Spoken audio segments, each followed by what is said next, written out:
Badoosh! Hey guys, my name is Sigman and welcome back to Saturday Video Logs! For those of you who may not be familiar, they're video logs on Saturdays. That's pretty not complex, isn't it? Pretty not complex. But it's, yeah, pretty not complex. My English today. English. I do English good sometimes, but right now it's not doing too good for me. But yeah, you guys should be used to that by now. I'm really good at just saying stupid stuff, but hey, that's why I don't know why. It's late.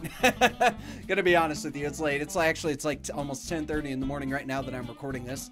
And as you know, I work third shift, so it's getting close to my bedtime for me to just, call it a day. I can't call it a night anymore. One of the things about third shift that really took me a minute to get used to is, you go to bed. At first, when I would get home, I would go to bed at 8. I'd be in bed at 8 a.m.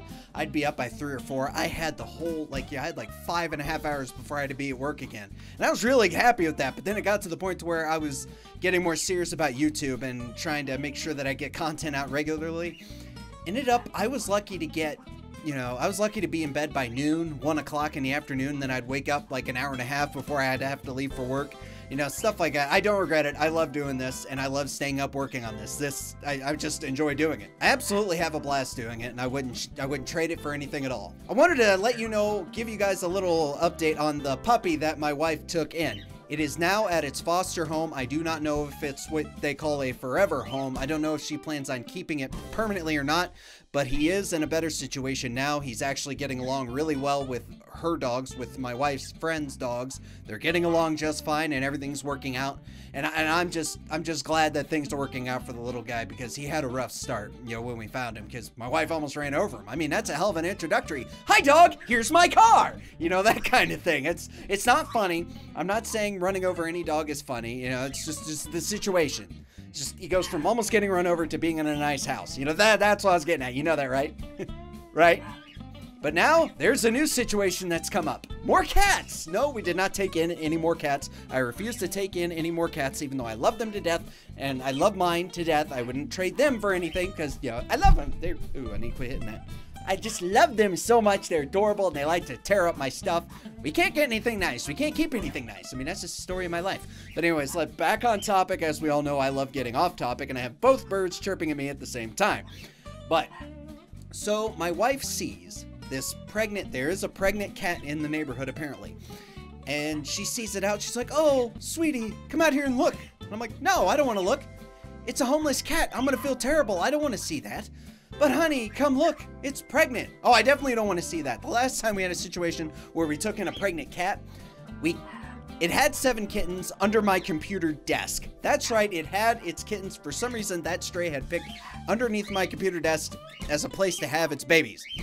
That wasn't fun. That was a hell of a mess to clean up. Yeah. And I ended up keeping one of the kittens. That is my little cat Mohawk. The one that's my baby. But, I didn't look at him. I didn't want to, feel bad or anything like that. But then she's like, "Okay, we'll take out some food and water to it." Well, first bell goes off, you think that's a terrible idea. Because sure enough, as soon as she sets food out there, she's like, "Oh, honey, there's another stray." A couple minutes later, "Oh, honey, there's 2 more strays." Before you know it, we have 5 cats on our back doorstep eating food. It's great that they get along. They won't go anywhere near us, which I'm okay with, because I don't want another cat. I can't have another cat. We already have enough animals. I already have, 2 birds in here who like to get rowdy. I have 3 cats that like to mess with my stuff, and a dog that likes to chew on my ankles. And I always said I hated ankle biters. Midnight's a big dog, and he always goes for my damn ankles. But yeah, I'm not really sure how we're going to address that situation. I mean, she left some food out. I don't know if we'll do it anymore, because I don't want them to think they can hang around the backyard and just, eat up the cat food or have access to food all the time. And I don't want, my spot, my crib, to be the sweet spot for all the homeless cats to go hang out. Well, that would be great. No. On that note, my wife did bring up a point to me. Let's say the channel blows up and I become big and famous on YouTube. My wife demanded this, that I open up a shelter for homeless cats so she could take in all the cats, because she hates the idea of animals being homeless, or just cats or dogs or any animal, period, being homeless. So I'll keep that in mind. If things happen to work out, I might look into that. That's well beyond me right now. Number one, finances and blah, blah, blah, blah, blah, blah, blah, blah, blah. But yeah, you basically get the gist of it. My wife's long-term plan for my YouTube career is to open up a shelter. But I guess that kind of goes back. It goes back with our love of animals, our love for animals. It started for me when we got Oscar, when my mother and I got Oscar when he was just a little baby. Yeah, I love birds from that point forward. And then, I've always loved cats. I've had cats growing up, cats and dogs, but I really had an affinity for cats. I loved them to death. But we ended up getting Baxter. Now, I know I told you the backstory of my bird Oscar, but let me tell you about Baxter. This is the biggest damn cat I've ever had in my life. Right now, I think he weighs about 25, 30 pounds. He is a big cat. He eats a lot. And his claws, if you let him grow out, they're like talons on his hand. He caught me once and went right through my shirt, didn't cut my shirt, made no sense to me, but I had 3 giant scratches going across my stomach. He's a big guy. I watched him a few years back. A friend of my wife's brought his little pit bull puppy over. Well, Baxter was naturally curious. Usually you figure a cat would hiss at a dog, but he walked up and was sniffing the dog. Well, the dog snapped at him. Baxter didn't appreciate that. The next thing you know is you hear this little dog yelping as Baxter is just beating the crap out of this pit bull puppy. It's the craziest thing I've ever seen, and even Midnight now knows not to screw with Baxter. When Baxter's downstairs, Midnight will taunt him or, try to act like he wants to play with him, but Baxter's not having any of it. If Baxter's in a bad mood, Midnight stays the hell away from him. That's just kind of how it is, but he's a good cat. Like, if he lays on his back, you rub his belly, he'll stretch his paws up like this. Sorry if you saw pit stains. It's late and I'm sweaty, and yeah, that happens. They're actually really, really smart cats. They actually listen, unlike my dog who doesn't listen. I tell him, no, don't do that. What's he do? He does it. He just goes and does it anyways. If there was a car running around my house, I'm sure he'd chase that all day. But my cats tell him no once, they quit. But they wait for you to not look anymore, then they go back and do it again. Now, Lynn, our other cat, the long-haired cat, she's adorable. One of the nicest, just best, well-mannered cat I've ever had in my life. Loves everybody except dogs.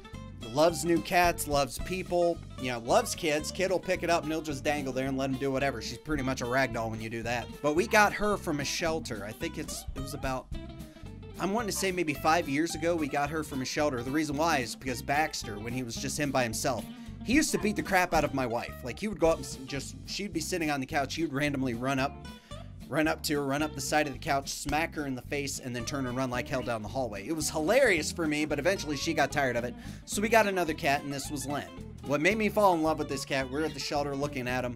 A lot of the cats were, unfortunately sick or just a little too hyper for us. We get Lynn out, put her on the floor, she curls up into a ball at my feet. I was like, yep, done. Took her home. Introduced her to Baxter, which immediately she took to Baxter because first thing she did was she licked him in the face. How does Baxter reply? He smacks her in the face. That's right. She licked him and he just like that. Just like an instantaneous reaction, just smacked her right in the face. It took him a couple weeks, but they warmed up to each other and she's pretty much turned into the den mother of the house. If she's meowing or crying for whatever reason, the cats come running to her to see what's going on. I don't know how that works. I don't know how the pack mentality works or anything like that. I don't know how that works, but that's just how it works. Speaking of pack mentality, I was always told if you got more than 2 cats, like you get 3, they just roam around and they ignore you. They treat you like you don't exist. I mean, that's okay. I mean, that kind of sucks, but yeah, I get that. Nope. All 3 of our cats are attention starved. They want attention all the time. All 3 of them will come up and bug you. I mean, they stay away from downstairs, especially because of the dog, but they'll just follow you around everywhere. They'll bug you for attention and just love them to death, but sometimes a guy's got to sleep. It's just that's pretty much how my home life is. If I'm not at work or I'm not doing YouTube in my office dealing with my 2 birds, I have cats and dogs that love me and just torment the crap out of me, but I wouldn't have it any other way. I wouldn't trade it for anything. It's a whole lot of fun. I really do. I love my animals to death. I really do. We'll probably hold off on getting any more animals till we actually have a house. So we actually have a house of our own, like a bigger house. Maybe get another dog, someone for Midnight to play with so he'll leave the cats alone. Because for the few days that little dog was here, those 2 played around all day and they left the cats alone and the cats were on cloud 9 because of that. But, it's just a game of wait and see. Maybe in the next couple of years we'll be able to get our own house. They actually own our own house. But it's just time, money, and all that fun stuff. And I'm sure it'll happen. That's neither here nor there. Okay, yeah, wow. Okay, I'm rambling a little bit. And I know that's kind of the point of the video logs, but I don't want it to be too much about all my animals. I kind of give you a little bit of a backstory. of just my animals in general. And the week, again, not really a whole lot happened. I mean, it's just work, home, YouTube, work, home, YouTube, sleep, work, home, YouTube, sleep. It's pretty much it. I mean, that's my daily routine. Nothing too fancy. If anything really big happened, I'd let you know. But probably the biggest event this week was that dog getting fostered and possibly a brand new home, a forever home. Never understood forever home. Just call it a home. The dog got a home. If you call it a forever home, it's like one of those, okay, so basically you're saying the dog is guaranteed to live there for the rest of its life. You call it a forever home, what? You might confuse a toddler or something. They say, this is your forever home, doggy, so you'll live forever. And then like 8 years, the dog dies and the kid's mortified. Like, you know, telling his mom and dad, you lied to me. And, you know, bad parenting and all that stuff comes into the mix. But here I am ranting and rambling again. It's late. I need to get some sleep. So thank you guys so much for watching this. If you liked the video, be sure to hit that like button like produce. Share the video with a friend. That would be great. And hey, if you're new to the channel, feel free to hit that subscribe button for more great content. Remember, once a week, right here on Saturday, there will be a video log of me talking about how my week went. And, you know, let me know what you all think in the comments below. Leave a comment. You know, tell me what you think, and I will reply to you as best and as quickly as I can. And I have a lot of fun with this, and it seems from last week you all enjoyed it too. But all right, here I am rambling again. So thank you all again so much for watching, and as always, we'll see you in the next video.